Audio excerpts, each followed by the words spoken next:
My name is Marie Clow, and I'm a Yarmouth, Nova Scotia artist. I have been an artist for 30 years.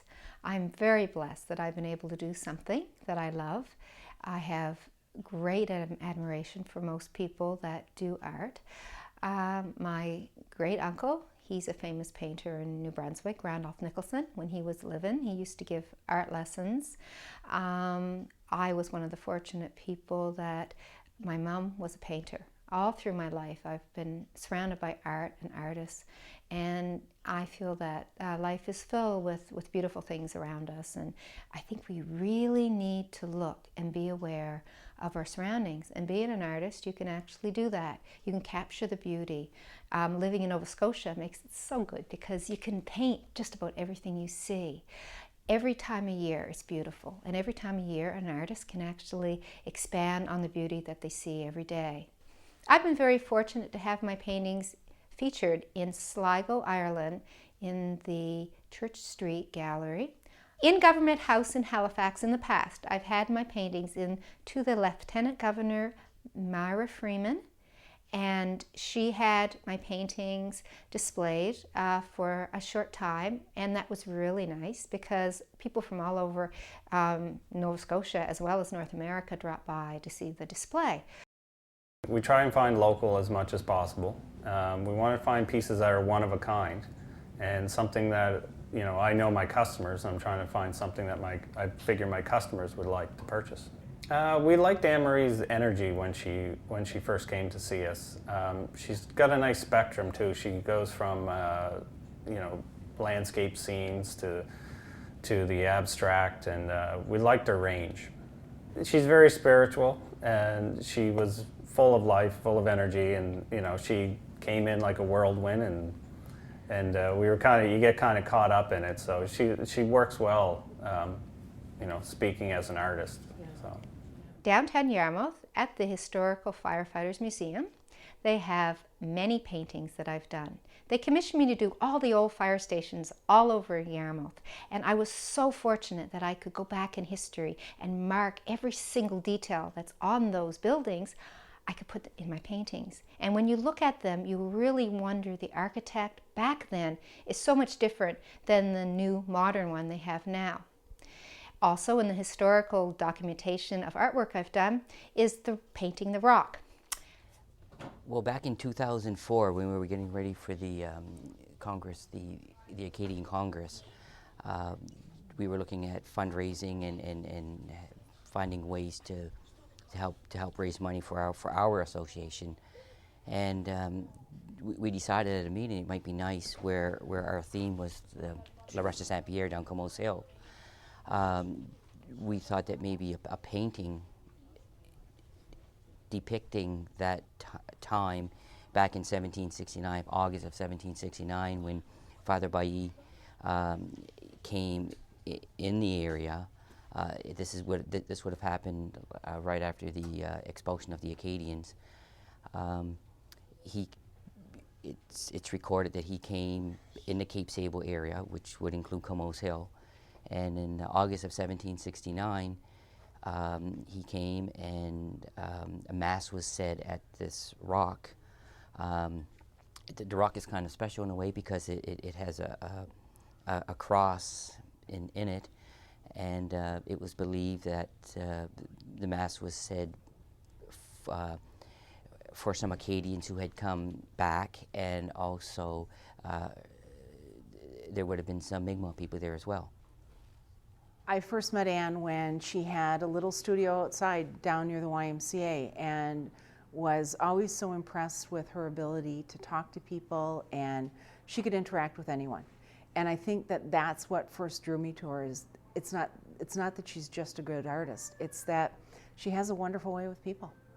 Well, I think one of the reasons that we looked at it when we redesigned the office lately, what we wanted to do is we wanted to get artwork that was really reminiscent of the area, that people would go, oh, I know that spot. And it just made people feel really comfortable. And it's very, I mean, the lighthouse, I mean, it's something that people immediately see. And in a front office in particular, a lot of times we have new people coming into the area, and so when they see that, they go, oh my gosh, I didn't know that that was there, or where is that? I'd like to go see that. So it's having something that's very familiar, and it really fit who we are in terms of our office. I have my paintings downtown Yarmouth in a wonderful little store called Acadian Glass Art. And she has a lot of my prints as well as my originals. And I hope that you will get a chance, if you're down to the Yarmouth area, to drop in and see her. People send me photographs of homes, cats and dogs, fishing boats, basically anything that you want to have in your home that your family history can be recorded. I do paintings mostly off photographs that people send me, and through that people can actually have a moment in time in their history that they can actually see pictures of maybe what their home looked like, maybe where their pets were alive and well. History is so important to us, and it should be documented, and being an artist you can do that. Many homes have been damaged one way or another, and it's nice because all I need is a photograph and I can do that. Also, it's kind of interesting that being an artist, you can expand on the creativity. I do all sorts of different paintings. I do spiritual paintings, I do abstract impressionism, I do realistic paintings. I have done so many different types and styles that until you get on my website, you don't know how many different images that a person can create, and it all comes from within. I have been painting realism for almost 30 years, and I realized that I was getting stagnated, kind of. I had painted a lot of Peggy's Cove, and as beautiful as Peggy's Cove was, I needed to expand myself as an artist. I tried for a very long time to do a little bit more abstract, a little bit more freer in my paintbrush. It wasn't really until I went to Peru. I went to Machu Picchu, climbed the rocks, participated in a lot of the ceremonies there, that my artwork changed.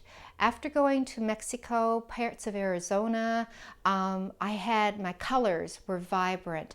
My love of the great red rocks of Sedona. Every single place that I went added to my creativity and added to me being an artist. So many times we get caught up into what we see in our environment, and it's so much more important to travel and enrich yourself with the culture, color, and the creativity that comes with each place that you go. Honestly, I had tried for many years to get in from a realism type of work until I got into the travel. I attend First Nations ceremonies. I've been doing that for a long time. When you get into the meditation, visions come to you. I was very blessed when I was in both Mexico, Peru, and parts of Arizona to participate in a lot of the cultural experiences which aided me in an artist. When you look at my abstract art, you'll think, who did that? That's not that realism person that did it before. It's like, this is who I am. It's like I have been becoming the artist that I've always wanted to be. But it took me a long time to just do it for the love of painting and not for just getting paid to do a painting. As much as I like to do that, I think it's important for all artists to expand themselves in a totally different direction. I found that through my life as an artist has grown. When your experience from within expands, then every part of your life expands. And it's the artists that become so integrated in wherever they are, as such as Peru, Mexico, even parts of Colorado. I attended many of the retreats there, and it gave me a total different acceptance of my work. Not that I had to paint a Peggy's Cove picture, but that I can paint something that comes from within. To have a canvas that's totally blank, to create a picture, it's amazing. Through meditation, I do have to say that that has been the gift that I was given. When I started meditating on a regular basis, my paintings expanded from realism to abstract.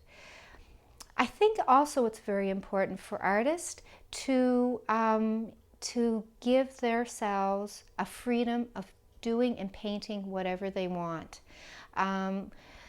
In the times that I have painted the most joy that I can say is painting things that I don't even really know what I'm going to do until I capture it on canvas.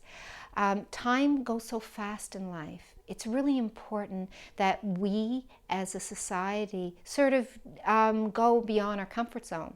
And when you go beyond your comfort zone, that is when you truly become who you are. I love expanding art, but I also love the teaching of art. I think it's wonderful when children, adults, anyone that wants to paint. I'm an artist, I love to teach, and I think it's an intermingling of ideas. I learn things, they learn things. In the past, I've been to the junior high school, and I've done a series of lessons in the past with them. And I have ongoing art lessons that I give people on a regular basis. I use acrylic paints, which is a very dry medium. It's something that you decide on what you like, either oil, acrylic, or watercolor. I do extremely good with acrylic paints because of the drying time. I love people to expand on their creativity and what comes from within.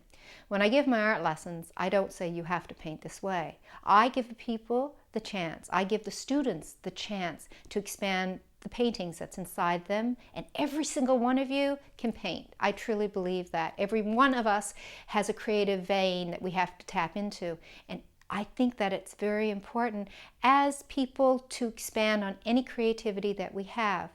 Life goes so fast, and there's so much beauty around us that being an artist, you can capture that, and it's really important to do that.